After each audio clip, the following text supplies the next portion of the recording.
সালামু আলাইকুম। আমার নাম জাকারিয়া। আর আপনারা দেখছেন তো, মানে আমি আড়ি গেছিলাম, মানে গুম হয়ে গেছি।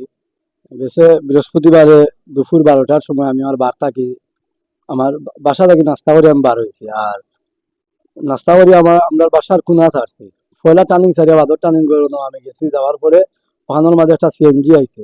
সিএনজির মাঝে তারা মানে 3-4টা ফুয়া আসলা কি আমি দেখছি যে গাড়ি কান যে আর হরন দিছে, আমি ঘরে দিয়ে ফিরিয়া চাইছিও। চাওয়ার পরে আবার আমি আগে দিয়ে আছিলাম আর কি। ফলে আমার পরে আর কি এখন বাড়ি মারছে, বাড়ি মারার বাদে আর তোমার আমি করে দিয়ে ফিরিয়া চাইছি। চাওয়ার বাদে বাদে আমার মুখে আগে তারা রুমাল দিছে, রুমাল দিতেও আমার গাড়ির ভিতরে তারা তুলা মারি নিয়ে আড়াইছে। ও এখন ওর বয়স যে সময় বাড়ি মারে আর কি, ওই সময় এখন বয়স আমার কাছে চিনা চিনা লাগছে। এর বাড়িও আমরা রবিয়ানি বাজার আর কি। এখন তো পুরা তো কনফার্ম না যে করি, বাট তদন্ত করিয়া দেখবো, মানে যদিও এত তো ঠিক আছে, আইন আছে, আইনের ব্যবস্থা নিব। আর সবথেকে বড় জিনিস হচ্ছে আপনারা দোয়ায়, আমার ফ্যামিলির দোয়ায় আমি আবার ফিরে আইছি, সবে দোয়া করবা। আর অনেক বেশি পুষ্ট হয়েছে আমার লইয়া, এখানেও আমার লইয়া তারা গেছে, হয়ে গেছে এখানে আমি জানি না। আর হুট করি যেমন ধরো নিচে মানে গতকালকে, আজকে রাইতে লাখটা আছে আমি তাও জানি না, মানে লাখটার সময় আগে আমি উঠছি। উঠার পরে ওলাখান একটা রুম আছে, রুমের মাঝে তো আমি আটটা আঁকি ওজা গেছি, ওজা গইয়া দেখছি রুমের মাঝে তোমার ওই যে নেশা জাতীয় সেই বোতল ফালাই, সিগারেটের ডুঙ্গি, ফ্যানতেন আরো অনেক কিছু চিপসের প্যাকেট ওটা ফালাইয়া রাখা। আর পরে আমি আমার ফার্স্টে ফোনও গো হাতে লইছি, ফোন হাতে লইয়া গেছে, আমার ফোন জায়গাত আছে। আর ফোনিকে আমার ফোনেটো আছে কিন্তু গো বাখরা পাইছি, ফোন হাতের জায়গাত আছে। আর ফোনের খাবারও নিচে আমার টেকা আছে, টেকা পাইছি না। আর পরে আমি দেখলাম যে দুয়ারি কাল ভিতরে দিয়ে সিটকারি লাগাই, আবার বারে দিয়ে তালা মারা। এখন বললাম যে একে ইনো আমি আইলাম কিলা, এখান লাগাইলাম কিলা। তো পরে আমি সিটকারি খুলিয়া যাচ্ছি যে আমি বারে দিয়ে তালা মারা।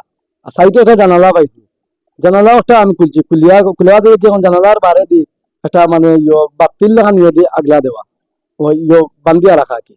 তো জানালা সিটকারি খুলিয়া ওটা আমি খুব বেশি টেলাই, আমি ছুটেন না। তো অনেক দশটা দস্তির বাদে আর কি ওটা ভাঙ্গিয়া পরে আমি বারোই আইছি, বারোই আওয়ার বাদে আমি একটা রৌডে উঠেছি। রৌডে উঠার বাদে এখন এখন ভাই আর কি আমার বসি তান্ডে কইছি যে ভাই এখান কোন জায়গা, বা মেইন রোডে গিয়ে উঠমু কিনা। তো তাই না আমার উঠে আসেন যে তুমি অন্তাকে যে কোনো সিএনজি বান্ধ যাইতে, বান্ধ গেলে কি তুমি মেইন রোড পাইলি ভাই। তো বাদে ভাই কই না তোমার কি হয়েছে, আমি বলছি ভাই এখন আমি যাই কি হয়েছে আমি জানি না, জানি না ভাই। আমি আইছি আবার পরে অন্তাকি পরে আমার বান্ধব আর বাদে আমার ফ্যামিলির লোকে আমি যোগাযোগ করছি। পড়ার বাদে আমার ফ্যামিলিও আগাইছে, নালন থেকে আমিও গাড়ি আগাইছি। আগাইয়া পরে তারপরে আমি এখন বর্তমানে বাড়িতে আছি। না অ্যামাউন্ট আমার কাছে লাগে যে এরা হয়তো কোনো কিছু দূর হইবা, নাইলে হয়তো আমার কোনো পাচার হইতো, নাইলে তো মানে হয় আমার মারলো নেই। ফলা যে তারপরে তারা আমার গাড়ি তুলে সময় তারা আমার মারছে, দোস্তা দোস্তি করছে। আর নেক্সট কি তো হয়েছে না হয়েছে আমি তো তাও জানি না।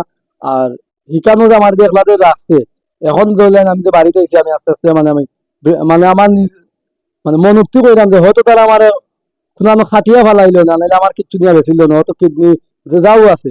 আর নাহলে তো আমার এনে নিয়ে বান্ধিয়া রাখার কোনো কারণ নাই, সে তো আমার ছাড়ি দিত। আর নাহলে আমার কিচ্ছু করতো। আমি তো আগে পলিটিক্স করছি, এখন তো প্রচুর দুশ্মন আছে, এখন কারে আমি আন্তাজি সন্দেহ করতাম।